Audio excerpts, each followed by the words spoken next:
ಪ್ರೀತಿಯ ವಿದ್ಯಾರ್ಥಿಗಳೇ, ನಿನ್ನೆ ದಿವಸ ನೀವೆಲ್ಲ ಒಂದು ಸಿಂಪಲ್ಲಾಗಿ ರಿಸೀಟ್ಸ್ ಆ್ಯಂಡ್ ಪೇಮೆಂಟ್ ಅಕೌಂಟನ್ನು ಕೊಟ್ಟಾಗ ಹೇಗೆ ನಾವು ಇನ್ಕಮ್ ಆ್ಯಂಡ್ ಎಕ್ಸ್ಪೆಂಡಿಚರ್ ಅಕೌಂಟನ್ನು ಪ್ರಿಪೇರ್ ಮಾಡೋದು ಮತ್ತು ಕ್ಲೋಸಿಂಗ್ ಬ್ಯಾಲೆನ್ಸ್ ಶೀಟನ್ನು ಪ್ರಿಪೇರ್ ಮಾಡೋದು ಹೇಗೆ ಅನ್ನೋದನ್ನು ನೀವೆಲ್ಲ ಚೆನ್ನಾಗಿ ತಿಳ್ಕೊಂಡಿದ್ದೀರಾ ಅಂತ ನಾನು ಅಂದ್ಕೊಂಡಿದ್ದೀನಿ.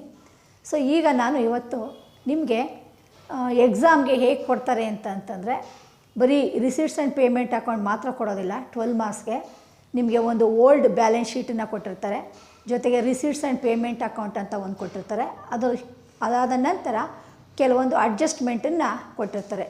ಈ ಥರ 3 ಇನ್ಫಾರ್ಮೇಷನನ್ನು ನಿಮಗೆ ಪ್ರಾಬ್ಲಮಲ್ಲಿ ಕೊಟ್ಟು ಅದನ್ನು ನೋಡಿ ನೀವು ಇನ್ಕಮ್ ಆ್ಯಂಡ್ ಎಕ್ಸ್ಪೆಂಡಿಚರ್ ಅಕೌಂಟ್ ಮತ್ತು ಬ್ಯಾಲೆನ್ಸ್ ಶೀಟನ್ನು ಮಾಡಿ ಅಂತ ಅವರು ಹೇಳಿರ್ತಾರೆ. ಸೊ ಹಾಗಾಗಿ ಈ ಥರ ನಿಮಗೆ ರಿಸೀಟ್ಸ್ ಆ್ಯಂಡ್ ಪೇಮೆಂಟ್ ಅಕೌಂಟ್ ಜೊತೆಗೆ ಅಡ್ಜಸ್ಟ್ಮೆಂಟ್ಸನ್ನು ಕೊಟ್ಟಾಗ ಹೇಗೆ ಇನ್ಕಮ್ ಆ್ಯಂಡ್ ಎಕ್ಸ್ಪೆಂಡಿಚರ್ ಅಕೌಂಟನ್ನು ಮಾಡಬೇಕು ಮತ್ತು ಅದನ್ನು ಅಡ್ಜಸ್ಟ್ಮೆಂಟನ್ನು ಹೇಗೆ ನಾವು ಇನ್ಕಮ್ ಆ್ಯಂಡ್ ಎಕ್ಸ್ಪೆಂಡಿಚರ್ ಅಕೌಂಟಲ್ಲಿ ತೊಗೋಬೇಕು ಮತ್ತು ಬ್ಯಾಲೆನ್ಸ್ ಶೀಟಲ್ಲಿ ಹೇಗೆ ತೊಗೋಬೇಕು ಅನ್ನೋದ್ರ ಬಗ್ಗೆ ಇವತ್ತು ನಾನು ನಿಮಗೆ ಥಿಯರಿಯನ್ನು ಹೇಳಲಿಕ್ಕೆ ಇಷ್ಟಪಡ್ತೀನಿ. ಸೊ ನೀವು ಯಾರು ಇಲ್ಲಿ ನಾನು ಹೇಳುವಂತಹ ಥಿಯರಿಯನ್ನು ಗಮನ ಇಟ್ಟು ಕೇಳಿ ಅರ್ಥ ಮಾಡ್ಕೋತೀರೋ ಅವ್ರು ಮಾತ್ರ ಬಹುಶಃ ತಪ್ಪಿಲ್ಲದೆ ಈ ಥರ 12 ಅಂಕಗಳ ಪ್ರಾಬ್ಲಮನ್ನು ಮಾಡುವಂತಹ ಒಂದು ಸಾಮರ್ಥ್ಯ ನಿಮ್ಮಲ್ಲಿ ಬೆಳೆಯುತ್ತೆ ಅಂತ ನನ್ನ ಒಂದು ವೈಯಕ್ತಿಕ ಅಭಿಪ್ರಾಯ. ಆದ್ದರಿಂದ it is my sincere request, ಈ ಟ್ರೀಟ್ಮೆಂಟ್ ಆಫ್ ಅಡ್ಜಸ್ಟ್ಮೆಂಟ್ ಬಗ್ಗೆ ತಾವೆಲ್ಲರೂ ಕೂಡ ಹೆಚ್ಚು ಗಮನವನ್ನು ಕೊಡಬೇಕು ಅಂತ ನಾನು ನಿಮ್ಮಲ್ಲಿ ಮನವಿಯನ್ನು ಮಾಡ್ಕೋತಾ ಇದ್ದೀನಿ. ಹಾಗಾದರೆ ಬನ್ನಿ ಇವತ್ತು ನಾವು ಟ್ರೀಟ್ಮೆಂಟ್ ಆಫ್ ಅಡ್ಜಸ್ಟ್ಮೆಂಟ್ಸ್ ಬಗ್ಗೆ ತಿಳ್ಕೊಳ್ಳೋಣ. ಇದು ತುಂಬ ಇಂಪಾರ್ಟೆಂಟ್ ಅಂತಲೇ ನಾನು ಹೇಳಲಿಕ್ಕೆ ಇಷ್ಟಪಡ್ತೀನಿ. It is very very very important. ಏನಿದು ಅಡ್ಜಸ್ಟ್ಮೆಂಟ್ ಅಂತಂದರೆ ನೋಡಿ, ನಿಮಗೆ ಫಸ್ಟ್ PUC ಸ್ವಲ್ಪ ಜ್ಞಾಪಿಸ್ಕೊಂಡ್ರೆ ಅಲ್ಲಿ ಫೈನಲ್ ಅಕೌಂಟ್ ಅಂತ ಮಾಡಿದ್ದೀರ ಎಲ್ಲ. ಅಲ್ಲಿ ಏನು ಕೊಡ್ತಾಯಿದ್ರು ನಿಮಗೆ ಅಂತಂದರೆ ಒಂದು ಟ್ರಯಲ್ ಬ್ಯಾಲೆನ್ಸ್ ಕೊಡ್ತಾಯಿದ್ರು ಮತ್ತು ಟ್ರಯಲ್ ಬ್ಯಾಲೆನ್ಸ್ ಕೆಳಗಡೆ ಕೆಲವೊಂದು ಅಡ್ಜಸ್ಟ್ಮೆಂಟ್ ಕೊಡ್ತಾಯಿದ್ರು. ಸ್ವಲ್ಪ ಜ್ಞಾಪಿಸ್ಕೊಳ್ಳಿ. Number 1 closing stock 50,000 50,000. Number 2 outstanding rent 300. Number 3 depreciation on furniture at 10%. ಜ್ಞಾಪಕ ಇದೆಯಾ? ಸೊ ಆ ಥರ ಅಡ್ಜಸ್ಟ್ಮೆಂಟಲ್ಲಿ ಕೊಟ್ಟಾಗ ನೀವೆಲ್ಲ ಏನು ಮಾಡ್ತಾಯಿದ್ರಿ, ಅದನ್ನು 2 ಕಡೆ ತಗೋತಾಯಿದ್ರಿ. ಅಂದರೆ ಪ್ರಾಫಿಟ್ ಆ್ಯಂಡ್ ಲಾಸ್ ಅಕೌಂಟಲ್ಲಿ ತಗೋತಾಯಿದ್ರಿ ಮತ್ತು ಬ್ಯಾಲೆನ್ಸ್ ಶೀಟಲ್ಲಿ ಕೆಲವೊಂದು ಅಸೆಟ್ ಸೈಡ್ ತಗೋತಾಯಿದ್ರಿ, ಕೆಲವೊಂದನ್ನು ಲಯಬಿಲಿಟಿ ಸೈಡು ತಗೋತಾಯಿದ್ರಿ. ಸೊ ಹಾಗಾಗಿ ಯಾರು ಫಸ್ಟ್ PUCಯಲ್ಲಿ ನೀವು ಫೈನಲ್ ಅಕೌಂಟನ್ನು ಮಾಡಿದ್ದೀರೋ ಅವರೆಲ್ಲರಿಗೂ ಕೂಡ ಈ ಅಡ್ಜಸ್ಟ್ಮೆಂಟ್ ಬಗ್ಗೆ ಗೊತ್ತಿರುತ್ತೆ ಅಂತ ನಾನು ಅದು ಕೂಡ ತಿಳ್ಕೊಂಡಿದ್ದೀನಿ. ಅದನ್ನು ನಾವು ಮತ್ತೆ ಇವಾಗ ರೀಕಾಲ್ ಮಾಡ್ಕೋಬೇಕಾಗತ್ತೆ ಎಲ್ಲಿ ನಾಟ್ ಫಾರ್ ಪ್ರಾಫಿಟ್ ಆರ್ಗನೈಜೇಷನಲ್ಲಿ. ಸೊ ಈಗ ನಿಮಗೆ ಮೊದಲನೇ ಅಡ್ಜಸ್ಟ್ಮೆಂಟನ್ನು ನಾನು ಎಕ್ಸ್ಪ್ಲೈನ್ ಮಾಡಲಿಕ್ಕೆ ಇಷ್ಟಪಡ್ತಾ ಇದ್ದೀನಿ.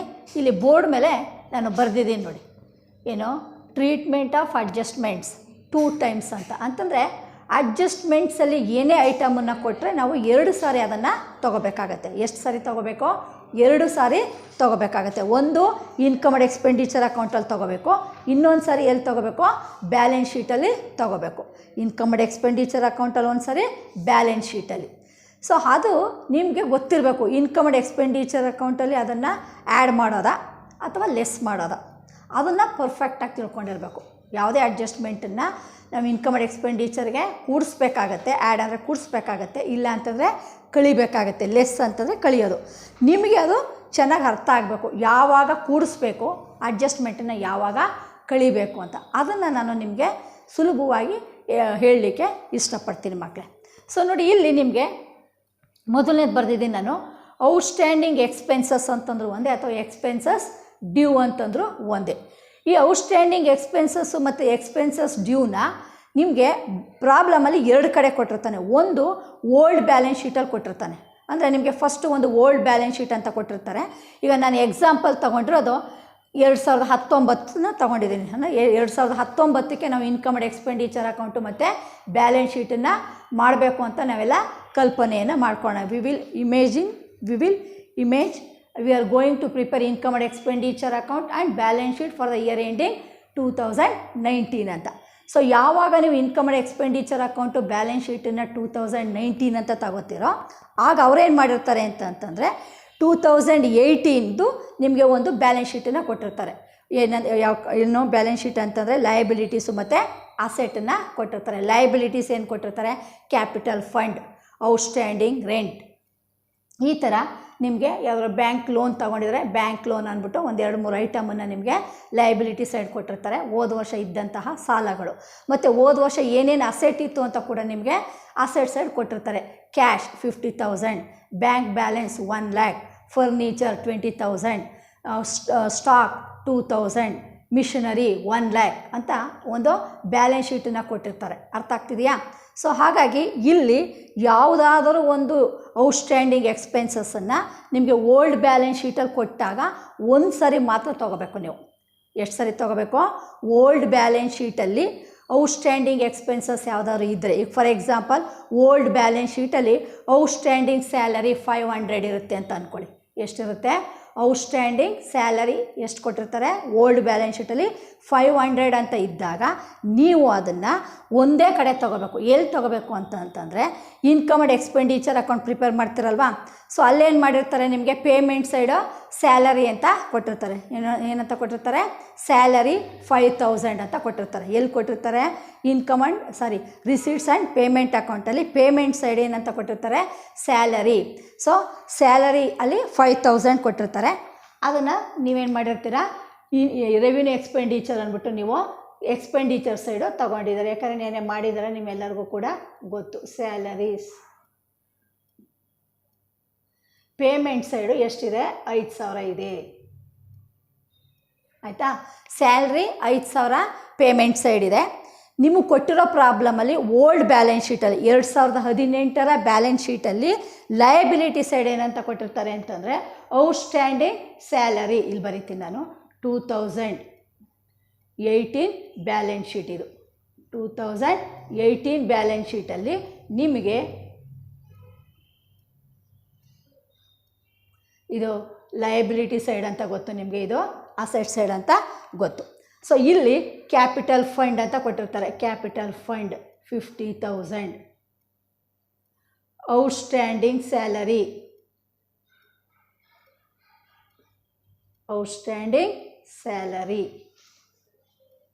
1,000 ಅಂತ ಇರುತ್ತೆ. ಎಲ್ಲಿ ಕೊಟ್ಟಿದ್ದಾರೆ? 2018 ಬ್ಯಾಲೆನ್ಸ್ ಶೀಟು ಅಂದರೆ ಹಿಂದಿನ ವರ್ಷದ ಬ್ಯಾಲೆನ್ಸ್ ಶೀಟಲ್ಲಿ ಲಯಬಿಲಿಟಿ ಸೈಡ್ ಎಷ್ಟು ಕೊಟ್ಟಿದ್ದಾರೆ? 1,000 ಕೊಟ್ಟಿದ್ದಾರೆ. ಸೊ ಹಿಂದಿನ ವರ್ಷ ಕೊಟ್ಟಾಗ ಎಷ್ಟು ಸಾರಿ ತೊಗೋಬೇಕು? ಅದನ್ನು ನಾವು ಒಂದು ಸಾರಿ ಮಾತ್ರ ತೊಗೋಬೇಕು, ಒನ್ ಟೈಮ್ ತೊಗೋಬೇಕು. ಎಲ್ಲಿ ತೊಗೋಬೇಕು? Income and expenditure account prepare ಮಾಡ್ತೀರ ನೋಡಿ 2019 ಅಲ್ಲಿ ಅದನ್ನು ನಾವೇನು ಮಾಡಬೇಕು? ಲೆಸ್ ಮಾಡಬೇಕು. ಏಕೆ ಅಂತಂದರೆ ನಾವು ಹೇಳಿದ್ದೀನಿ income and expenditure account rule ಏನಪ್ಪ ಅಂತಂದರೆ V should take only current year expenditure, current year income ಅಂತ. ನೀವು ಪ್ರಿಪೇರ್ ಮಾಡ್ತಿರೋದು ಯಾವುದು? Current year 2019. ಆದರೆ 2018 1,000 ರೂಪಾಯಿ ಏನಾಗಿದೆ ಅಂತಂದರೆ ಈ 5,000 ರೂಪಾಯಲ್ಲಿ ಏನಾಗಿದೆ? ಸೇರಿಕೊಂಡಿದೆ ಅಂತ ನಾವು ಅರ್ಥ ಮಾಡ್ಕೋಬೇಕು. ಇಲ್ಲಿ ಏನು ಪೇಮೆಂಟ್ ಸೈಡು ನಿಮಗೆ ರಿಸೀಟ್ಸ್ ಆ್ಯಂಡ್ ಪೇಮೆಂಟ್ ಸೈಡ್ ಇರುತ್ತೆ ನೋಡಿ, ಇಲ್ಲಿ ಕೊಟ್ಟಿರ್ತಾರೆ. ರಿಸೀಟ್ಸ್ ಆ್ಯಂಡ್ ಪೇಮೆಂಟ್ ಸೈಡನ್ನು ಹಾಕ್ಕೊಂಡ್ರೆ ನೀವು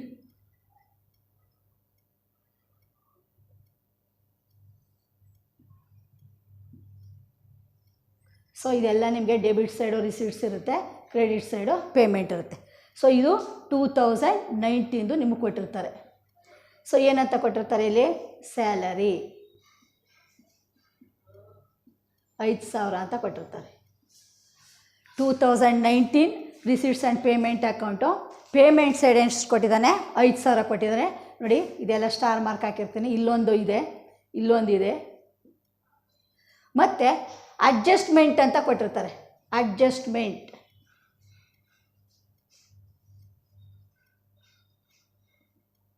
adjustment number 1 outstanding salary. Outstanding salary 2,000 ನೋಡಿ. ಇದೊಂದು ಐಟಮು. ಒಂದು ಔಟ್ಸ್ಟ್ಯಾಂಡಿಂಗ್ ಸ್ಯಾಲ್ರಿ ಇದು, ಇನ್ನೊಂದು ಇಲ್ಲೊಂದಿದೆ, ಮತ್ತು ಇಲ್ಲೊಂದಿದೆ ನೋಡಿ. ಸೊ ಈ ಥರ ಇದ್ದಾಗ ಹೇಗೆ ಮಾಡಬೇಕು ಅಂತಂದರೆ ರಿಸೀಟ್ಸ್ ಆ್ಯಂಡ್ ಪೇಮೆಂಟ್ ಅಕೌಂಟಲ್ಲೂ ಸ್ಯಾಲ್ರಿ ಇದೆ, ಓಲ್ಡ್ ಬ್ಯಾಲೆನ್ಸ್ ಶೀಟಲ್ಲೂ ಔಟ್ಸ್ಟ್ಯಾಂಡಿಂಗ್ ಸ್ಯಾಲ್ರಿ ಅಂತಿದೆ, ಮತ್ತು ಅಡ್ಜಸ್ಟ್ಮೆಂಟಲ್ಲೂ ಕೂಡ ಔಟ್ಸ್ಟ್ಯಾಂಡಿಂಗ್ ಸ್ಯಾಲರಿ ಅಂತ ಇದೆ. ಸೊ ಇಷ್ಟು ಇದ್ದಾಗ ಹೇಗೆ ಮಾಡಬೇಕು ಅಂತ ನಾನು ನಿಮಗೆ ಹೇಳ್ಕೊಡ್ತೀನಿ. ತುಂಬ ಸುಲಭ ಇದು ನೋಡಿ. ಫಸ್ಟು ನೀವೇನು ಮಾಡಬೇಕು? ಇದನ್ನು ತಗೋಬೇಕು. ಯಾವುದೋ ಪೇಮೆಂಟ್ ಸೈಡ್ ಇರೋ ಸ್ಯಾಲ್ರಿನ ತಗೊಳ್ಳಿ. 5,000 ರೂಪಾಯಿನ ಫಸ್ಟು ತೊಗೊಳ್ಳಿ, ಆಯಿತಾ. ಇದಕ್ಕೆ ಇಲ್ಲಿ ಹೇಳಿದ್ದೀನಿ ನೋಡಿ, ಔಟ್ಸ್ಟ್ಯಾಂಡಿಂಗ್ ಎಕ್ಸ್ಪೆನ್ಸಸ್ ಏನಾದರೂ ಇದ್ದರೆ ಎಲ್ಲಿ ಓಲ್ಡ್ ಬ್ಯಾಲೆನ್ಸ್ ಶೀಟಲ್ಲಿ ಅದನ್ನು ಎಷ್ಟು ಸಾರಿ ತೊಗೋಬೇಕು ಅಂತ ಹೇಳಿದ್ದೀನಿ, ಓನ್ಲಿ ಒನ್ ಟೈಮ್, ಒಂದು ಸಾರಿ ಮಾತ್ರ ತೊಗೋಬೇಕು. ಎಲ್ಲಿ ತೊಗೋಬೇಕು ಅನ್ನೋದು ನಿಮಗೆ ಗೊತ್ತಿರಬೇಕು. ಅದನ್ನು income and expenditure account debit side ತೊಗೋಬೇಕು. ಔಟ್ಸ್ಟ್ಯಾಂಡಿಂಗ್ ಎಕ್ಸ್ಪೆನ್ಸಸ್ಸನ್ನು ಹಿಂದಿನ ವರ್ಷದಾಗಿದ್ದರೆ ಅದನ್ನು ಇನ್ಕಮ್ ಆ್ಯಂಡ್ ಎಕ್ಸ್ಪೆಂಡಿಚರ್ ಅಕೌಂಟಲ್ಲಿ ಡೆಬಿಟ್ ಸೈಡ್ ತೊಗೋಬೇಕು. ಡೆಬಿಟ್ ಸೈಡಲ್ಲಿ ಏನು ಮಾಡಬೇಕು ಅಂತಂದರೆ ಅದನ್ನು ಲೆಸ್ ಮಾಡಬೇಕು. ಯಾಕೆ ಅದನ್ನು ಲೆಸ್ ಮಾಡಬೇಕು ಅಂತಂದರೆ ನಮಗೆ ಬೇಕಾಗಿರೋದು ಈ ವರ್ಷ ಸ್ಯಾಲ್ರಿಗೆ ಎಷ್ಟು ಖರ್ಚು ಮಾಡಿದ್ದಾರೆ ಅಂತ ನಮಗೆ ಲೆಕ್ಕ ಬೇಕು. ಸೊ ನಮಗೆ ಈ ವರ್ಷದ ಬೇಕಾಗಿರೋದ್ರಿಂದ ಈ ವರ್ಷದ ಸಂಬಳದಲ್ಲಿ ಏನಾಗಿದೆ ಅಂತಂದರೆ ಹೋದ ವರ್ಷ ಕೊಟ್ಟಿರಲಿಲ್ವಲ್ಲ 1,000 ರೂಪಾಯಿ, ಅದನ್ನು ಏನು ಮಾಡಿರ್ತಾರೆ ಅವರು ಈ ವರ್ಷ ಪೇಮೆಂಟ್ ಮಾಡಿರ್ತಾರೆ. ಸಂಸ್ಥೆಯವರು ಹೋದ ವರ್ಷದನ್ನು ಈ ವರ್ಷ ಪೇಮೆಂಟ್ ಮಾಡಿರ್ತಾರೆ. ಸೊ ಹಾಗಾಗಿ ನಾವೇನು ಮಾಡಬೇಕು ಅಂತಂದರೆ ನಮಗೆ ಈ ವರ್ಷದ ಬೇಕು. ಇದು 5,000 ಪೇಮೆಂಟ್ ಆಗಿದೆ, ಅದರಲ್ಲಿ 1,000 ರೂಪಾಯಿ ಯಾವ ವರ್ಷದ್ದು ಸಂಬಳ, ಹೋದ ವರ್ಷದ್ದು. ಸೊ ಅದಕ್ಕೋಸ್ಕರ ಅದೇನಾಯಿತು, ಲಾಸ್ಟ್ ಇಯರ್ ಆಯಿತು. ಲಾಸ್ಟ್ ಇಯರ್ ಎಕ್ಸ್ಪೆನ್ಸಸ್ಸನ್ನು ನಾವೇನು ಮಾಡಬಾರ್ದು, ಈ ಕರೆಂಟ್ ಇಯರ್ಗೆ ತೊಗೋಬಾರ್ದು. ನಾವು ತೊಗೋಬೇಕಾಗಿರೋದು ಬರೀ ಕರೆಂಟ್ ಇಯರ್ದು ಮಾತ್ರ ನಾವು ತೊಗೋಬೇಕೇ ಹೊರತು ಲಾಸ್ಟ್ ಇಯರ್ದನ್ನು ತೊಗೋಬಾರ್ದು, ನೆಕ್ಸ್ಟ್ ಇಯರ್ದನ್ನು ಕೂಡ ತೊಗೋಬಾರ್ದು ಅಂದ್ಬಿಟ್ಟು ನಿಮಗೆ ಇನ್ಕಮ್ ಆ್ಯಂಡ್ ಎಕ್ಸ್ಪೆಂಡಿಚರ್ ರೂಲನ್ನು ನಾನು ಹೇಳ್ಕೊಟ್ಟಿದ್ದೀನಿ, ಹೌದಲ್ವಾ. ಹಾಗಾಗಿ ಈ ಔಟ್ಸ್ಟ್ಯಾಂಡಿಂಗ್ ಸ್ಯಾಲ್ರಿ ಏನಿದೆಯೋ ನೋಡಿ, ಇಲ್ಲಿ ಔಟ್ಸ್ಟ್ಯಾಂಡಿಂಗ್ ಸ್ಯಾಲ್ರಿ ಯಾವ ವರ್ಷದ್ದು, 2018. ಆದ್ದರಿಂದ ಅದನ್ನೇನು ಮಾಡಬೇಕು, ಲೆಸ್ ಮಾಡಬೇಕು. ಹೋದ ವರ್ಷದ ಔಟ್ಸ್ಟ್ಯಾಂಡಿಂಗ್ ಸ್ಯಾಲ್ರಿನ ಏನು ಮಾಡಬೇಕು ಹೇಳಿ, ಲೆಸ್ ಮಾಡಬೇಕು. ಆದ್ದರಿಂದ ನೀವೇನು ಮಾಡಿ, less last year outstanding salary ಅಂತ ಬರೀರಿ. Less last year outstanding salary. ಎಷ್ಟಿದೆ ಔಟ್ಸ್ಟ್ಯಾಂಡಿಂಗ್ ಸ್ಯಾಲ್ರಿ ಹೋದ ವರ್ಷ, 1,000. ಎಷ್ಟು ಬಂತು, 4,000 ಬಂತು. ಅರ್ಥ ಆಯ್ತಾ ಈ ಅಡ್ಜಸ್ಟ್ಮೆಂಟು. ಹೋದ ವರ್ಷ ಏನಾದ್ರೂ ಯಾವುದೇ ಎಕ್ಸ್ಪೆನ್ಸಸ್ಸು, ನಾನು ಸ್ಯಾಲ್ರಿ ಎಕ್ಸಾಂಪಲ್ ತೊಗೊಂಡಿದ್ದೀನಿ, ಔಟ್ಸ್ಟ್ಯಾಂಡಿಂಗ್ ರೆಂಟ್ ಅಂತ ಕೊಡ್ಬೋದು, ಔಟ್ಸ್ಟ್ಯಾಂಡಿಂಗ್ ಅಡ್ವರ್ಟೈಸ್ಮೆಂಟ್ ಅಂತ ಕೊಡ್ಬೋದು, ಔಟ್ಸ್ಟ್ಯಾಂಡಿಂಗ್ ಪ್ರಿಂಟಿಂಗ್ ಆ್ಯಂಡ್ ಸ್ಟೇಷನರಿ ಅಂತ ಕೊಡ್ಬೋದು. Any outstanding expenses given in the old balance sheet, then we should take only one time. Where it will be taken, it should be taken debit side of the income and expenditure account and we should be deducted from the current year expenses. ಅಂದರೆ ಈ ವರ್ಷದ ಖರ್ಚಿನಿಂದ ಹಿಂದಿನ ವರ್ಷದ ಕೊಡಬೇಕಾಗಿದ್ದಂತಹ ಖರ್ಚುಗಳನ್ನು ನಾವೇನು ಮಾಡಬೇಕು, ಕಳಿಬೇಕಾಗತ್ತೆ. ಈಗ ಇದು ಅರ್ಥ ಆಗಿದೆ ಅಂತ ನಾನು ಅಂದ್ಕೊಂಡಿದ್ದೀನಿ. ಒಂದು ವೇಳೆ ಇದೇ ಔಟ್ಸ್ಟ್ಯಾಂಡಿಂಗ್ ಎಕ್ಸ್ಪೆನ್ಸಸ್ಸನ್ನು ಅಡ್ಜಸ್ಟ್ಮೆಂಟಲ್ಲಿ ಕೊಟ್ಟಿರ್ತಾರೆ. ಎಲ್ಲಿ ಕೊಟ್ಟಿರ್ತಾರೆ, ಅಡ್ಜಸ್ಟ್ಮೆಂಟಲ್ಲಿ. ನೋಡಿ ಇಲ್ಲಿ ಬರೆದಿದ್ದೀನಿ ನಾನು, ಅಡ್ಜಸ್ಟ್ಮೆಂಟ್ ನಂಬರ್ 1 ಅಂತ. ಅಡ್ಜಸ್ಟ್ಮೆಂಟ್ ನಂಬರ್ 1 ಔಟ್ಸ್ಟ್ಯಾಂಡಿಂಗ್ ಸ್ಯಾಲರಿ 2,000 ಅಂತ ಕೊಟ್ಟಿದ್ದಾರೆ. ಸೊ ಅಡ್ಜಸ್ಟ್ಮೆಂಟಲ್ಲಿ ಕೊಟ್ಟಾಗ ಎಷ್ಟು ಸರಿ ತೊಗೋಬೇಕು ಅಂತ ಹೇಳಿದ್ದೀನಿ, 2 ಟೈಮ್ಸ್. ಎಷ್ಟು, 2 ಟೈಮ್ಸ್ ಅದನ್ನು ತೊಗೊಳ್ಳೇಬೇಕು ನಾವು. ಸೊ ಎರಡು ಕಡೆ ಹೇಗೆ ತೊಗೋಬೇಕು ಅನ್ನೋದನ್ನು ನೀವು ಚೆನ್ನಾಗಿ ಅರ್ಥ ಮಾಡ್ಕೋಬೇಕು. ಈ ಔಟ್ಸ್ಟ್ಯಾಂಡಿಂಗ್ ಸ್ಯಾಲ್ರಿ ಅಂತಂದ್ರೆ ಏನು ಅಂತಂದರೆ 2019ರಲ್ಲಿ ಅವ್ರಿಗೆ ಎಷ್ಟು, 6,000 ರೂಪಾಯಿ ಸಂಬಳ ಕೊಡಬೇಕಾಗಿತ್ತು. ಇದು 4,000 ಈ ವರ್ಷದ್ದು ಪ್ಲಸ್ 2,000. ಎಂಪ್ಲಾಯೀಸು ಕೆಲಸ ಮಾಡಿದ್ದಾರೆ, ಕೆಲಸ ಮಾಡಿದರೂ ಕೂಡ ಅವ್ರು ಕೊಟ್ಟಿರೋದು ಸಂಬಳ ಈ ವರ್ಷ ಸಂಸ್ಥೆಯವರು ಬರೀ 4,000. ಇನ್ನೂ 2,000 ರೂಪಾಯಿ ಸಂಬಳ ಡ್ಯೂ ಇದೆ. ಔಟ್ಸ್ಟ್ಯಾಂಡಿಂಗ್ ಸ್ಯಾಲ್ರಿ ಅಂತಂತಂದ್ರೇನೋ ಸಂಬಳ ಬಾಕಿ ಇದೆ ಅಂತ, ಡ್ಯೂ ಅಂತಂದರೆ ಬಾಕಿ ಅಂತ. ಸೊ ಹಾಗಾಗಿ ಈ ವರ್ಷದ ಖರ್ಚು ಸಂಬಳಕ್ಕೋಸ್ಕರ 6,000, 4,000, ಇದೊಂದು 2,000. ಆದರೆ ಕ್ಯಾಶ್ ಕೊಟ್ಟಿರೋದು ಅಥವಾ ಚೆಕ್ ಆದರೂ ಕೊಟ್ಟಿರ್ಬೋದು. ಎಂಪ್ಲಾಯೀಸ್ಗೆ ಎಷ್ಟು ಕೊಟ್ಟಿದ್ದಾರೆ 6,000 ರೂಪಾಯಲ್ಲಿ ಅಂತಂದರೆ 6,000 ರೂಪಾಯಲ್ಲಿ ಅವ್ರು ಪೇಮೆಂಟ್ ಮಾಡಿರೋದು ಎಷ್ಟು, 4,000 ಈ ವರ್ಷದ್ದು. ಸೊ ಇನ್ನು ಔಟ್ಸ್ಟ್ಯಾಂಡಿಂಗ್ ಎಷ್ಟು, 2,000. ಈ ವರ್ಷ ಇನ್ನೂ 2,000 ರೂಪಾಯಿನ ಅವರು ಸಂಬಳವನ್ನು ಕೊಟ್ಟಿಲ್ಲ. ಈ ವರ್ಷದ್ದಾಗಿರೋದ್ರಿಂದ it related to the current year. ಇದು ಈ ವರ್ಷದ್ದಾಗಿರೋದ್ರಿಂದ ಅಂದರೆ 2019ಗೆ ಸಂಬಂಧಪಟ್ಟಿದ್ದಾಗಿರೋದ್ರಿಂದ ಇದನ್ನು ನಾವೇನು ಮಾಡ್ಕೋಬೇಕು, ಆ್ಯಡ್ ಮಾಡ್ಕೋಬೇಕು. ನೋಡಿ ಇಲ್ಲಿ ಬರೆದಿದ್ದೀನಿ ನಾನು, outstanding expenses are expenses due given in the adjustment. ಅಂದರೆ ಯಾವುದೇ ಒಂದು ಔಟ್ಸ್ಟ್ಯಾಂಡಿಂಗ್ ಎಕ್ಸ್ಪೆನ್ಸಸ್ಸು ಅಥವಾ ಎಕ್ಸ್ಪೆನ್ಸಸ್ ಡ್ಯೂ ಅಂತ ಅಡ್ಜಸ್ಟ್ಮೆಂಟಲ್ಲಿ ಕೊಟ್ಟಾಗ ಅದನ್ನು ಎಷ್ಟು ಸಾರಿ ತೊಗೋಬೇಕು, 2 ಟೈಮ್ಸ್ ತೊಗೋಬೇಕು. ಹೇಗೆ ತೊಗೋಬೇಕು ಅಂತಂದರೆ ಇಲ್ಲಿ ಬರೆದಿದ್ದೀನಿ ನೋಡಿ, ಇನ್ಕಮ್ ಆ್ಯಂಡ್ ಎಕ್ಸ್ಪೆಂಡಿಚರ್ ಅಕೌಂಟಲ್ಲಿ ಡೆಬಿಟ್ ಸೈಡು ಅದನ್ನು ಆ್ಯಡ್ ಮಾಡಿ. ಡೆಬಿಟ್ ಸೈಡ್ ಏನು ಮಾಡಿ, ಅದನ್ನು ಈ ಕರೆಂಟ್ ಇಯರ್ ಆಗಿರೋದ್ರಿಂದ ಅದನ್ನೇನು ಮಾಡ್ಕೋಬೇಕು, ಕೂಡಿಸ್ಕೋಬೇಕು. ಇದು ಅಡ್ಜಸ್ಟ್ಮೆಂಟ್ ನಂಬರ್ 1, ಇದು 1 ಆಯಿತು. ಈಗ ಇನ್ನೊಂದು ಎಲ್ಲಿ ತೊಗೋಬೇಕು ಅಂತಂದರೆ ಇದು ಏನಾಗುತ್ತೆ ಅಂತ, ಈಗ 6,000 ರೂಪಾಯಲ್ಲಿ 4,000 ಕೊಟ್ಟಿದ್ದೀರಾ ಎಂಪ್ಲಾಯೀಸ್ಗೆ ಸ್ಯಾಲ್ರಿನ, ಇನ್ನು ಎಷ್ಟು ಕೊಟ್ಟಿಲ್ಲ ನೀವು, 2,000 ರೂಪಾಯಿನ ಕೆಲಸ ಮಾಡಿದ್ದಾರೆ ಅವರು ನೌಕರರು, ಸಂಬಳ ಕೊಟ್ಟಿಲ್ಲ. ಸಂಬಳವನ್ನು ನೀವು ಕೊಡಬೇಕು. ನೀವು ಅಂದರೆ ಸಂಸ್ಥೆ ಅಂತ ನೀವು ಭಾವಿಸ್ಕೊಳ್ಳಿ. ನೀವು ನೌಕರರಿಗೆ 2,000 ರೂಪಾಯಿ ಸಂಬಳವನ್ನು ಕೊಡಬೇಕಾಗಿರೋದ್ರಿಂದ ನಿಮ್ಗೇನಾಗುತ್ತೆ, ಅದು ಲಯಬಿಲಿಟಿ ಆಗುತ್ತೆ. ನಿಮ್ಗೇನಾಗುತ್ತೆ, ಅದು ಲಯಬಿಲಿಟಿ ಆಗುತ್ತೆ. ಆದ್ದರಿಂದ ಇದನ್ನು ನಾವು 2 ಕಡೆ ತೊಗೋಬೇಕು. ಯಾವುದೇ ಎಕ್ಸ್ಪೆನ್ಸಸ್ಸು ಅಡ್ಜಸ್ಟ್ಮೆಂಟಲ್ಲಿ ಕೊಟ್ಟಿದ್ದಾಗ ಅದನ್ನು ಆ್ಯಡ್ ಮಾಡ್ಕೊಳ್ಳಿ. ಮತ್ತು ನಾವು ಅದನ್ನು ಪೇಮೆಂಟ್ ಮಾಡದೇ ಇರೋದ್ರಿಂದ ಇಟ್ ಬಿಕಮ್ಸ್ ಲಯಬಿಲಿಟಿ. ಅಂದರೆ ಅದು ಒಂಥರ ಸಾಲ ಇದ್ದಂಗೆ. ನಾವು ಎಂಪ್ಲಾಯೀಸು ಯಾವತ್ತು ಕೇಳಿದ್ರು ಕೂಡ ನಾವೇನು ಮಾಡಬೇಕಾಗತ್ತೆ, ಅವ್ರಿಗೆ ಕೊಡಲೇಬೇಕು, ಗೊತ್ತಾಯ್ತಾ? ಹಾಗಾಗಿ ಅವ್ರಿಗೆ ಸಂಬಳವನ್ನು ಕೊಡಬೇಕಾಗಿರೋದ್ರಿಂದ ಅದೇನಾಗುತ್ತೆ, ಅದು ನಿಮಗೆ ಈ ವರ್ಷಕ್ಕೆ ಅದು ಲಯಬಿಲಿಟಿ ಆಗುತ್ತೆ. ಸೊ ಇದನ್ನು ಹೇಗೆ ಟ್ರೀಟ್ ಮಾಡೋದು ಅನ್ನೋದನ್ನು ಈ ಎಕ್ಸಾಂಪಲಿ ನಾನು ತೋರಿಸ್ಕೊಡ್ತೇನೆ, ಗೊತ್ತಾಯ್ತಾ? ಈಗ ಅಡ್ಜಸ್ಟ್ಮೆಂಟ್ ನಂಬರ್ 1, ಔಟ್ಸ್ಟ್ಯಾಂಡಿಂಗ್ ಸ್ಯಾಲ್ರಿ 2,000 ಅಂದರೆ ಈ ವರ್ಷದ್ದು ತಾನೇ. ಈ ವರ್ಷದ್ದಾದಾಗ ಏನು ಮಾಡಬೇಕು ಅಂತ ಬರೆದಿದ್ದೀನಿ ನಾನಿಲ್ಲಿ, ಕೂಡಿಸಿ ಅಥವಾ ಆ್ಯಡ್. ಸೊ ಬರೀರಿ, current year salary, current year salary ಎಷ್ಟು ಕೂಡಿಸ್ಬೇಕು, 2,000. ಸೊ ಒಟ್ಟು ಸ್ಯಾಲ್ರಿ ಎಷ್ಟಾಯಿತು ಈ ವರ್ಷದ್ದು, 6,000 ಆಗುತ್ತೆ ನೋಡಿ. ಈಗ ಕರೆಂಟ್ ಇಯರ್ದನ್ನು ಕೂಡಿಸಿದ್ವಿ. ಇದು ಅಡ್ಜಸ್ಟ್ಮೆಂಟ್ ನಂಬರ್ 1. ಇಲ್ಲಿ ಸ್ಟಾರ್ ಮಾರ್ಕ್ ಹಾಕ್ತೀನಿ ನಾನು ನಿಮಗೆ. ಇದು ಒಂದು ಕಡೆ ತೊಗೊಂಡ್ರೆ 2 ಟೈಮ್ಸ್ ತೊಗೋಬೇಕು. ಅಡ್ಜಸ್ಟ್ಮೆಂಟಲ್ಲಿ ಕೊಟ್ಟಾಗ ಎಷ್ಟು ತಗೋಬೇಕು, 2 ಟೈಮ್ಸು. ನಿಮ್ಗೇನಾಗುತ್ತೆ, ಔಟ್ಸ್ಟ್ಯಾಂಡಿಂಗ್ ಸ್ಯಾಲ್ರಿ ಲಯಬಿಲಿಟಿ ಆಗುತ್ತೆ. ಇಲ್ಲಿ ಲಯಬಿಲಿಟಿ ಸೈಡು ನೀವು ಬ್ಯಾಲೆನ್ಸ್ ಶೀಟ್ ಮಾಡ್ತಾರಲ್ಲ, closing balance sheet, outstanding salary ಅಂತ ಬರೀರಿ.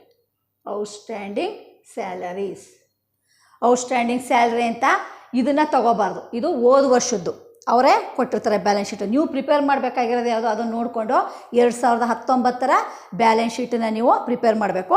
ಆದ್ದರಿಂದ ಅಡ್ಜಸ್ಟ್ಮೆಂಟಲ್ಲಿದೆ ನೋಡಿ, ಈ ಒಂದು ಔಟ್ಸ್ಟ್ಯಾಂಡಿಂಗ್ ಸ್ಯಾಲ್ರಿ ಅಂತಿದೆಯಲ್ಲ, ಇದನ್ನು ತಗೊಳ್ಳಿ. ಎಷ್ಟಿದೆ ಔಟ್ಸ್ಟ್ಯಾಂಡಿಂಗ್ ಸ್ಯಾಲ್ರಿ, 2,000. ಸೊ ಅದನ್ನು ನೀವು 2,000 ಅಂತ ಹಾಕಿ. ಸೊ ಈಗ ಇಲ್ಲೊಂದು ಕಡೆ ತೊಗೊಂಡ್ರಿ ಮತ್ತು ಇಲ್ಲೊಂದು ಕಡೆ ತೊಗೊಂಡ್ರಿ, 2 ಟೈಮ್ಸ್ ಆಯಿತು ನೋಡಿ. ಇಲ್ಲಿ ಆ್ಯಡ್ ಮಾಡಿದ್ದೀರಾ, ಎಲ್ಲಿ ಇನ್ಕಮ್ ಆ್ಯಂಡ್ ಎಕ್ಸ್ಪೆಂಡಿಚರ್ ಅಕೌಂಟಲ್ಲಿ ಸ್ಯಾಲ್ರಿಗೆ ಆ್ಯಡ್ ಮಾಡಿದ್ದೀರಾ, ಇದು ಒಂದು ಕಡೆ ತೊಗೊಂಡಂಗಾಯಿತು. ಇನ್ನೊಂದು ಬ್ಯಾಲೆನ್ಸ್ ಶೀಟಲ್ಲಿ ಲಯಬಿಲಿಟಿ ಸೈಡ್ ಏನು ಮಾಡಿದ್ದೀರಾ, ಔಟ್ಸ್ಟ್ಯಾಂಡಿಂಗ್ ಸ್ಯಾಲ್ರಿ ಅಂದ್ಬಿಟ್ಟು 2,000 ತೊಗೊಂಡಿದ್ದೀರಾ. ಈಗ ಅರ್ಥ ಆಯ್ತಲ್ವಾ? ಓಲ್ಡ್ ಬ್ಯಾಲೆನ್ಸ್ ಶೀಟಲ್ಲಿ ಕೊಟ್ಟಾಗ ಒಂದು ಸಾರಿ ತೊಗೊಳ್ಳಿ, ಅದು ಹಿಂದಿನ ವರ್ಷದ್ದಾಗಿರೋದ್ರಿಂದ ಅದನ್ನು ಲೆಸ್ ಮಾಡಿ. ಡೆಬಿಟ್ ಸೈಡು ಎಕ್ಸ್ಪೆಂಡಿಚರ್ಗಳೆಲ್ಲ ನಿಮಗೆ ಡೆಬಿಟ್ ಸೈಡ್ ಬರುತ್ತೆ. ಸಂಬಂಧಪಟ್ಟಂತಹ ಎಕ್ಸ್ಪೆನ್ಸಸ್ಸಿಂದ ಲೆಸ್ ಮಾಡಿ. ಔಟ್ಸ್ಟ್ಯಾಂಡಿಂಗ್ ರೆಂಟ್ ಇದ್ದರೆ ರೆಂಟಿಂದ ಲೆಸ್ ಮಾಡಿ. ಔಟ್ಸ್ಟ್ಯಾಂಡಿಂಗ್ ಅಡ್ವರ್ಟೈಸ್ಮೆಂಟ್ ಅಂತ ಕೊಟ್ಟಿದ್ರೆ ಅಡ್ವರ್ಟೈಸ್ಮೆಂಟಿಂದ ಲೆಸ್ ಮಾಡಿ, 1 ಟೈಮ್ ಮಾತ್ರ. ಅದೇ ನಿಮಗೆ ಔಟ್ಸ್ಟ್ಯಾಂಡಿಂಗ್ ರೆಂಟ್ ಅಂತ ಏನಾದರೂ ಅಡ್ಜಸ್ಟ್ಮೆಂಟಲ್ಲಿ ಕೊಟ್ಟಾಗ ನೀವು 2 ಕಡೆ ತೊಗೊಳ್ಳೇಬೇಕು. You have to take on 2 times. ಒಂದು ಇನ್ಕಮ್ ಆ್ಯಂಡ್ ಎಕ್ಸ್ಪೆಂಡಿಚರ್ ಅಕೌಂಟಲ್ಲಿ ಕನ್ಸರ್ನ್ಡ್ ಎಕ್ಸ್ಪೆನ್ಸಸ್ಗೆ ಕೂಡಿಸಿ ಅದನ್ನು, ಯಾಕೆಂದರೆ ಈ ವರ್ಷದ್ದಾಗಿರೋದ್ರಿಂದ ನೀವು ಅದನ್ನು ಆ್ಯಡ್ ಮಾಡ್ಕೋಬೇಕು. ಮತ್ತು ಅದು ಬಾಕಿ ಉಳಿಸ್ಕೊಂಡಿದ್ದೀರ, ನೀವು ಇನ್ನೂ ಕೊಟ್ಟಿಲ್ಲ, ರೆಂಟಿನ ಓನರ್ಗೆ ಕೊಡದೇ ಇರೋದ್ರಿಂದ ನಿಮಗೇನಾಗುತ್ತೆ, ಅದು ಇಟ್ ಬಿಕಮ್ಸ್ ಲಯಬಿಲಿಟಿ. ಸೊ ಹಾಗಾಗಿ ಲಯಬಿಲಿಟಿ ಅಂದ ತಕ್ಷಣ ನಿಮಗೆ ಗೊತ್ತು ಅದನ್ನು ಯಾವ ಕಡೆ ತೊಗೋಬೇಕು ನಾವು, ಬ್ಯಾಲೆನ್ಸ್ ಶೀಟಲ್ಲಿ ಲಯಬಿಲಿಟಿ ಸೈಡು ಔಟ್ಸ್ಟ್ಯಾಂಡಿಂಗ್ ಸ್ಯಾಲ್ರೀಸ್ ಅಂತ ಇದು ಯಾವುದೋ ಅಡ್ಜಸ್ಟ್ಮೆಂಟಲ್ಲಿ ಇರೋದು ತೊಗೋಬೇಕು. ಯಾವ್ದು ತೊಗೋಬೇಕು, ಅಡ್ಜಸ್ಟ್ಮೆಂಟ್. ನೋಡಿ ಇಲ್ಲಿ ಬರೆದಿದ್ದೀನಿ ನಾನು. ಇದು ಅಷ್ಟೇ, ಕರೆಂಟ್ ಇಯರ್ ಸ್ಯಾಲ್ರಿ ಎಲ್ಲಿ ಕೊಟ್ಟಿರ್ತಾರೆ, ಅಡ್ಜಸ್ಟ್ಮೆಂಟಲ್ಲಿ ಕೊಟ್ಟಿರ್ತಾರೆ. ಕರೆಂಟ್ ಇಯರ್ ಸ್ಯಾಲ್ರಿ ಎಲ್ಲಿ ಕೊಟ್ಟಿರ್ತಾರೆ, ಅಡ್ಜಸ್ಟ್ಮೆಂಟ್. ಅರ್ಥ ಆಯ್ತಲ್ವಾ? ನೋಡಿ ಇದು ಲಾಸ್ಟ್, ಇದು ಓಲ್ಡ್ ಬ್ಯಾಲೆನ್ಸ್ ಶೀಟಲ್ಲಿ ಕೊಟ್ಟಿರ್ತಾರೆ. ಇದೆಲ್ಲಿ ಕೊಟ್ಟಿರ್ತಾರೆ, old balance sheet. Old balance ಶೀಟಲ್ಲಿ ಕೊಟ್ಟಾಗ ಓನ್ಲಿ 1 ಟೈಮ್, ಅಡ್ಜಸ್ಟ್ಮೆಂಟಲ್ಲಿ ಕೊಟ್ಟಾಗ 2 ಟೈಮ್ಸ್. ಇಲ್ಲೊಂದು ಟೈಮು ಮತ್ತು ಔಟ್ಸ್ಟ್ಯಾಂಡಿಂಗ್ ಸ್ಯಾಲ್ರಿ ಅಂತ ಇಲ್ಲೊಂದು ಟೈಮು. ಅರ್ಥ ಆಗಿದೆ ಅಂತ ನಾನು ಅಂದ್ಕೊಂಡಿದ್ದೀನಿ.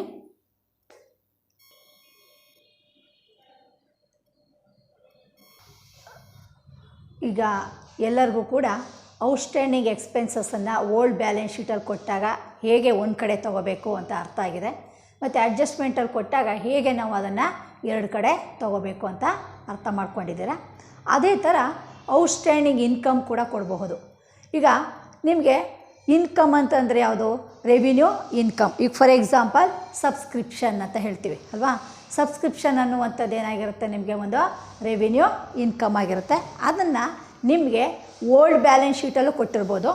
ಓಲ್ಡ್ ಬ್ಯಾಲೆನ್ಸ್ ಶೀಟನ್ನು ಫಸ್ಟು ನಾನು ಬರಿತೀನಿ.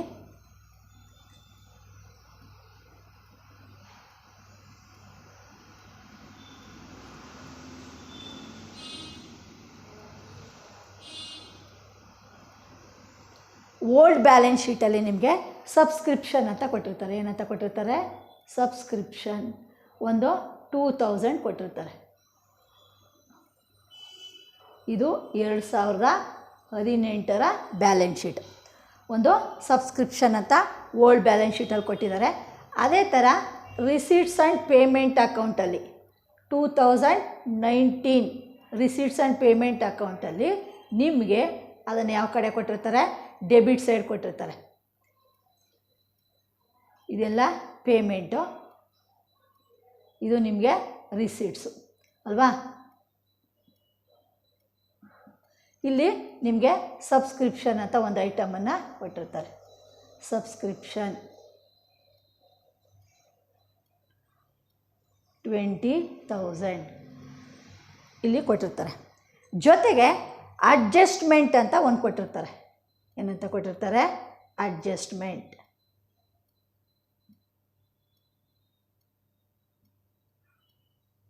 ಅಡ್ಜಸ್ಟ್ಮೆಂಟಲ್ಲಿ adjustment number 1 outstanding subscription. Outstanding subscription 3,000 ಅಥವಾ ಇದನ್ನು ನಾವು 30,000 ಅಂತ ಬೇಕಾದ್ರೂ ಹಾಕೋಬೋದು. ಸುಮ್ಮನೆ ಎಕ್ಸಾಂಪಲ್ ಕೊಡ್ತಾಯಿದ್ದೀನಿ ನಿಮಗೆ. ಈ ವರ್ಷ ಮೆಂಬರ್ಸಿಂದ ಬಂದಿರುವಂತಹ ಸಬ್ಸ್ಕ್ರಿಪ್ಷನ್ನು 30,000 ನೋಡಿ.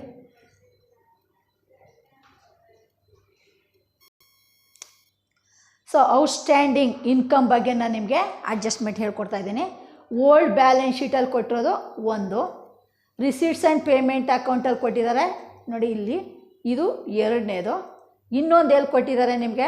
ಅಡ್ಜಸ್ಟ್ಮೆಂಟಲ್ಲಿ ಕೊಟ್ಟಿದ್ದಾರೆ ನೋಡಿ 3,000 ಅಂತ, ಇದೊಂದು. ಔಟ್ಸ್ಟ್ಯಾಂಡಿಂಗ್ ಸಬ್ಸ್ಕ್ರಿಪ್ಷನ್ ಬಗ್ಗೆ 3 ಕಡೆ ನಿಮಗೆ ಮಾಹಿತಿ ಇದೆ, ಹೌದಾ. ಇದನ್ನು ಹೇಗೆ ಮಾಡೋದು ಅಂತಂತಂದರೆ ಔಟ್ಸ್ಟ್ಯಾಂಡಿಂಗ್ ಎಕ್ಸ್ಪೆನ್ಸಸ್ಸನ್ನು ಹೇಗೆ ಮಾಡ್ತಾರೋ ಅದೇ ಥರ ಮಾಡಬೇಕಿಲ್ಲಿ. ಒಂದೇ ಒಂದು ಬದಲಾವಣೆಯನ್ನು ಜ್ಞಾಪಕ ಇಟ್ಕೊಳ್ಳಿ. ಈಗ ಸಬ್ಸ್ಕ್ರಿಪ್ಷನ್ ಏನು ನಿಮಗೆ? ರೆವೆನ್ಯೂ ಇನ್ಕಮ್ ಅಲ್ವಾ. ರೆವಿನ್ಯೂ ಇನ್ಕಮ್ ಆದ ತಕ್ಷಣ ನೀವು ಯಾವ ಕಡೆ ತೊಗೋಬೇಕು? ಇನ್ಕಮ್ ಆ್ಯಂಡ್ ಎಕ್ಸ್ಪೆಂಡಿಚರ್ ಅಕೌಂಟು ಯಾವ ಕಡೆ ತೊಗೋಬೇಕು? ಕ್ರೆಡಿಟ್ ಸೈಡು ತೊಗೋಬೇಕು.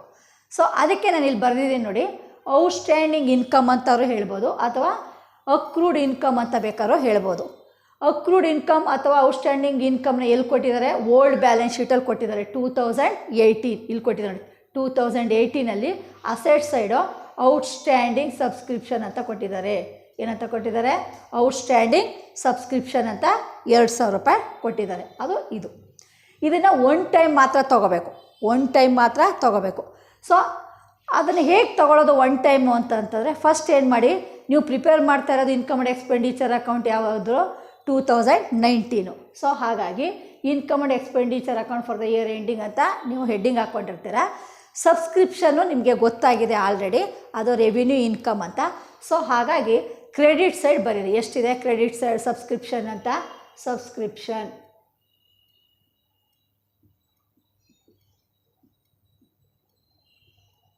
ಎಷ್ಟು ಕೊಟ್ಟಿದ್ದಾರೆ? 30,000 ಬರೀರಿ. ಬರೋದ್ರಾ? 30,000 ತಗೊಂಡ್ರಿ, ಹೌದಾ. ಓಲ್ಡ್ ಬ್ಯಾಲೆನ್ಸ್ ಶೀಟಲ್ಲಿ, ಇದು ಬ್ಯಾಲೆನ್ಸ್ ಶೀಟು ಹಿಂದಿನ ವರ್ಷದ್ದು. ಓಲ್ಡ್ ಬ್ಯಾಲೆನ್ಸ್ ಶೀಟಲ್ಲಿ ಅಸೆಟ್ ಸೈಡ್ ಏನಂತ ಕೊಟ್ಟಿದ್ದಾರೆ?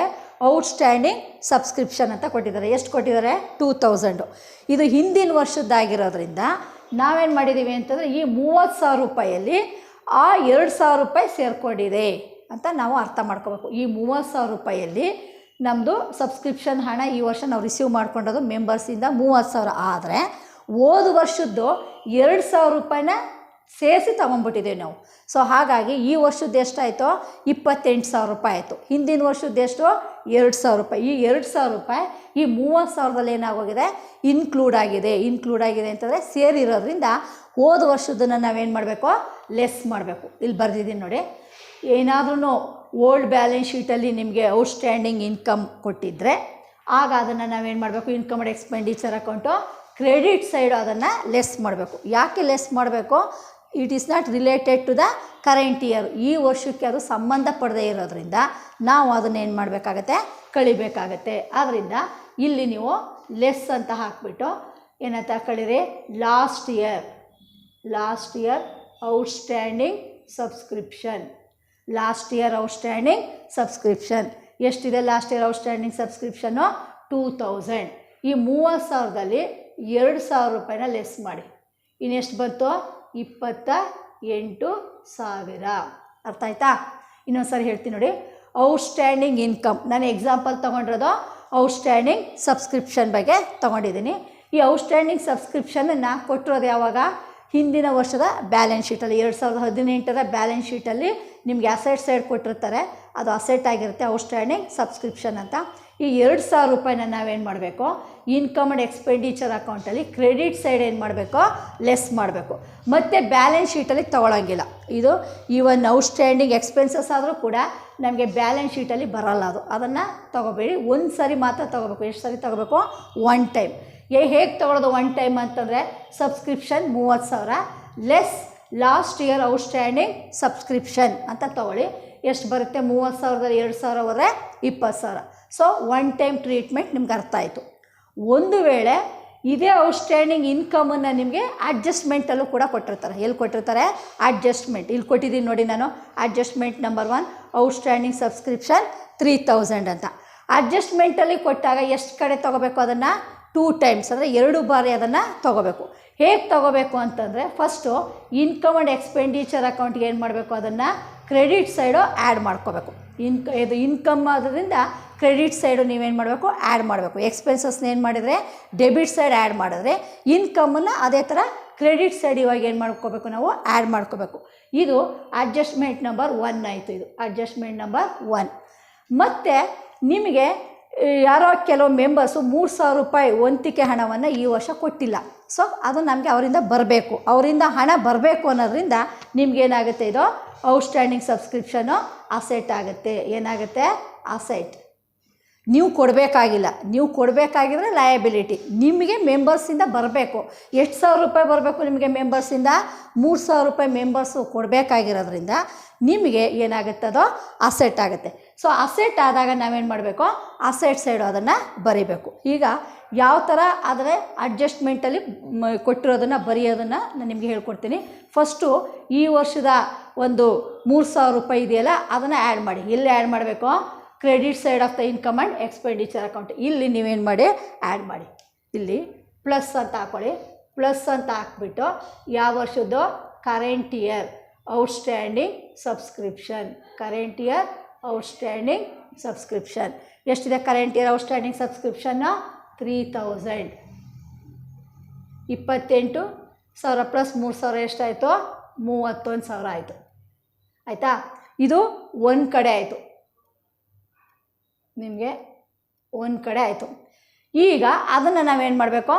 ಈ ವರ್ಷ 3,000 ರೂಪಾಯಿ ಮೆಂಬರ್ಸಿಂದ ಬಂದಿಲ್ಲ, ಬರಬೇಕಾಗಿರೋದ್ರಿಂದ ನಮಗೆ ಅದೇನಾಗುತ್ತೆ? ಅಸೆಟ್ ಆಗುತ್ತೋ ಹೊರತು ಲಯಬಿಲಿಟಿ ಆಗಲ್ಲ. ಆದ್ದರಿಂದ ಅಸೆಟ್ ಸೈಡು ನೀವೇನಂತ ತಗೋಬೇಕು? Outstanding subscription. Outstanding subscription. ಅಡ್ಜಸ್ಟ್ಮೆಂಟಲ್ಲಿ ಎಷ್ಟಿದೆ? 3,000. ನೋಡಿ, 2 ಕಡೆ ತಗೋಬೇಕು. ಇಲ್ಲೊಂದು ಕಡೆ ತೊಗೊಂಡ್ರೆ ಆ್ಯಡ್ ಮಾಡಿದ್ರೆ, ಇಲ್ಲೊಂದು ಕಡೆ ಅಸೆಟ್ ಸೈಡು ತೊಗೊಂಡ್ರಿ. ಅರ್ಥ ಆಯ್ತಲ್ವಾ? ಸೊ ಹಾಗಾಗಿ ಯಾವುದೇ ಔಟ್ಸ್ಟ್ಯಾಂಡಿಂಗ್ ಇನ್ಕಮನ್ನು ಅಡ್ಜಸ್ಟ್ಮೆಂಟಲ್ಲಿ ಕೊಟ್ಟಾಗ ಫಸ್ಟ್ ಏನು ಮಾಡಬೇಕು? ಇನ್ಕಮ್ ಆ್ಯಂಡ್ ಎಕ್ಸ್ಪೆಂಡಿಚರ್ ಅಕೌಂಟಲ್ಲಿ ಕ್ರೆಡಿಟ್ ಸೈಡಲ್ಲಿ ಕೂಡಿಸ್ಕೋಬೇಕು. ಇದು ಅಡ್ಜಸ್ಟ್ಮೆಂಟಲ್ಲಿ ಇದ್ದಾಗ, ಇದು ಅಡ್ಜಸ್ಟ್ಮೆಂಟಲ್ಲಿ ಇದ್ದಾಗ ಕ್ರೆಡಿಟ್ ಸೈಡ್ ಕೂಡಿಸ್ಕೋಬೇಕು. ಮತ್ತು ಬ್ಯಾಲೆನ್ಸ್ ಶೀಟಲ್ಲಿ ನಾವೇನು ಮಾಡಬೇಕು? ಅಸೆಟ್ ಸೈಡು ತಗೋಬೇಕು. ಅಡ್ಜಸ್ಟ್ಮೆಂಟ್. ಓಲ್ಡ್ ಬ್ಯಾಲೆನ್ಸ್ ಶೀಟಲ್ಲಿ ಕೊಟ್ಟಾಗ ಒನ್ ಟೈಮ್ ಮಾತ್ರ ತೊಗೋಬೇಕು. ನೋಡಿ, ಇಲ್ಲಿ ಬರೀತೀನಿ. ಇದು ಓಲ್ಡ್ ಬ್ಯಾಲೆನ್ಸ್ ಶೀಟಲ್ಲಿ ಕೊಟ್ಟಿರೋದು. Old balance sheet. Old balance ಶೀಟಲ್ಲಿ ಕೊಟ್ಟಾಗ ಓನ್ಲಿ ಒನ್ ಟೈಮ್ ತೊಗೋತೀವಿ. ಇನ್ಕಮ್ ಆ್ಯಂಡ್ ಎಕ್ಸ್ಪೆಂಡಿಚರ್ ಅಕೌಂಟಲ್ಲಿ ಅದನ್ನು ಹಿಂದಿನ ವರ್ಷದ್ದು ಅಂದ್ಬಿಟ್ಟು ಲೆಸ್ ಮಾಡ್ತೀವಿ. ಬ್ಯಾಲೆನ್ಸ್ ಶೀಟಲ್ಲಿ ಬರೋಲ್ಲ, ನಾವು ತೊಗೋಬಾರ್ದು ಬ್ಯಾಲೆನ್ಸ್ ಶೀಟಲ್ಲಿ. ಅದೇ ಅಡ್ಜಸ್ಟ್ಮೆಂಟಲ್ಲಿ ಕೊಟ್ಟಾಗ ಎರಡೂ ಕಡೆ ಬರುತ್ತೆ. Income and expenditure account credit side add ಮಾಡ್ತೀವಿ, ಮತ್ತು ನಮಗೆ ಹಣ ಬೇರೆಯವರಿಂದ ಬರಬೇಕಾಗಿರೋದ್ರಿಂದ ನಮಗೇನಾಗುತ್ತದೋ ಅಸೆಟ್ ಆಗುತ್ತೆ. ಅಸೆಟ್ ಸೈಡು ಅದನ್ನು ಎಂಟ್ರಿ ಮಾಡ್ತೀವಿ. ಸೊ ಇದೇ ಥರ ಯಾವುದೇ ಔಟ್ಸ್ಟ್ಯಾಂಡಿಂಗ್ ಇನ್ಕಮನ್ನು ನಿಮಗೆ ಕೊಟ್ಟಾಗ ಔಟ್ಸ್ಟ್ಯಾಂಡಿಂಗ್ ಅಥವಾ ರೆಂಟ್ ರಿಸೀವೇಬಲ್ ಅಂತ ಕೊಡ್ಬೋದು. ರೆಂಟ್ ರಿಸೀವೇಬಲ್ ಅಂತಂದರೆ ನಮಗೆ ಬಾಡಿಗೆ ಹಣ ಬರಬೇಕು ಅಂತ, ಅದನ್ನು ಹಾಗೆ ಮಾಡಬೇಕು. ಫಸ್ಟು ರೆಂಟ್ ಎಷ್ಟು ಬಂದಿದೆ, ಹಿಂದಿನ ವರ್ಷದ ಏನಾದರೂ ರೆಂಟ್ ಇದ್ದರೆ ಅದನ್ನು ಲೆಸ್ ಮಾಡ್ಕೊಳ್ಳಿ. ಕರೆಂಟ್ ಇಯರ್ ರೆಂಟ್ ಅಂದ್ಬಿಟ್ಟು ರೆಂಟ್ ರಿಸೀವೇಬಲ್ ಅಂತ ಅಡ್ಜಸ್ಟ್ಮೆಂಟಲ್ಲಿ ಕೊಟ್ಟಾಗ ಅದನ್ನು ಆ್ಯಡ್ ಮಾಡ್ಕೊಳ್ಳಿ. ಮತ್ತು ಅದನ್ನು ಅಸೆಟ್ ಸೈಡು ತೊಗೋಬೇಕು. ಗೊತ್ತಾಯ್ತಲ್ಲ? ಔಟ್ಸ್ಟ್ಯಾಂಡಿಂಗ್ ಎಕ್ಸ್ಪೆನ್ಸಸ್ ಹೇಗೆ ಮಾಡ್ತೀವೋ ಅದೇ ಥರ ಅದನ್ನೇ ನಾವೇನು ಮಾಡ್ತೀವಿ, income and expenditure account debit side ಮಾಡ್ತೀವಿ, ಹೋದ ವರ್ಷದನ್ನು ಕಳಿತೀವಿ, ಈ ವರ್ಷದನ್ನು ಕೂಡಿಸ್ತೀವಿ, ಅದು ಲಯಬಿಲಿಟಿ ಆಗುತ್ತೆ. ಆದರೆ ಇನ್ಕಮ್ಮು ಅದಕ್ಕೆ ರಿವರ್ಸಾಗಿ ಯೋಚನೆ ಮಾಡಬೇಕು, ಉಲ್ಟಾ. ಅಂದರೆ ಇನ್ಕಮ್ ಅಂತಂದಾಗ ಏನಾಗುತ್ತೆ, ಅದು ಕ್ರೆಡಿಟ್ ಆಗುತ್ತೆ. ಸೊ ಕ್ರೆಡಿಟ್ ಸೈಡ್ ಆದರೂ ಕೂಡ ಹಿಂದಿನ ವರ್ಷದಾಗಿದ್ರೆ ಕಳೀರಿ, ಈ ವರ್ಷದಾಗಿದ್ರೆ ಕೂಡಿಸಿ. ಆದರೆ ಅದೇನಾಗುತ್ತೆ, ಲಯಬಿಲಿಟಿಗೆ ವಿರುದ್ಧ ಏನಾಗುತ್ತೆ, ಅದು ಅಸೆಟ್ ಆಗುತ್ತೆ. ಸೊ ಈ ಥರ ಔಟ್ಸ್ಟ್ಯಾಂಡಿಂಗ್ ಎಕ್ಸ್ಪೆನ್ಸಸ್ ಎಲ್ಲ ಲಯಬಿಲಿಟಿ ಆಗುತ್ತೆ, ಔಟ್ಸ್ಟ್ಯಾಂಡಿಂಗ್ ಇನ್ಕಮ್ ಎಲ್ಲ ಅಸೆಟ್ ಆಗುತ್ತೆ. ಅದನ್ನು ಸರಿಯಾಗಿ ನೀವು ಎರಡೂ ಕಡೆ ತೊಗೋಬೇಕು. ಇನ್ಕಮ್ ಆ್ಯಂಡ್ ಎಕ್ಸ್ಪೆಂಡಿಚರ್ ಅಕೌಂಟಿಗೆ ಕೂಡಿಸ್ಕೋಬೇಕು ಮತ್ತು ಬ್ಯಾಲೆನ್ಸ್ ಶೀಟಲ್ಲಿ ಅಸೆಟ್ ಸೈಡು ಅಂತ ತೋರಿಸ್ಬೇಕು. ಈ ಥರ ನೀವು ಅಡ್ಜಸ್ಟ್ಮೆಂಟನ್ನ ತಿಳ್ಕೊಂಡ್ರೆ ನಿಮಗೆ ಪ್ರತಿ ಪ್ರಾಬ್ಲಮಲ್ಲೂ ಕೂಡ ಒಂದು ಔಟ್ಸ್ಟ್ಯಾಂಡಿಂಗ್ ಎಕ್ಸ್ಪೆನ್ಸಸ್ ಕೊಟ್ಟಿರ್ತಾರೆ, ಇನ್ನೊಂದು ಔಟ್ಸ್ಟ್ಯಾಂಡಿಂಗ್ ಇನ್ಕಮ್ ಕೊಟ್ಟಿರ್ತಾರೆ. ನಿಮಗೆಲ್ಲ ಅರ್ಥ ಆಗಿದೆ ಅಂತ ನಾನು ತಿಳ್ಕೊಂಡಿದ್ದೀನಿ. Thank you.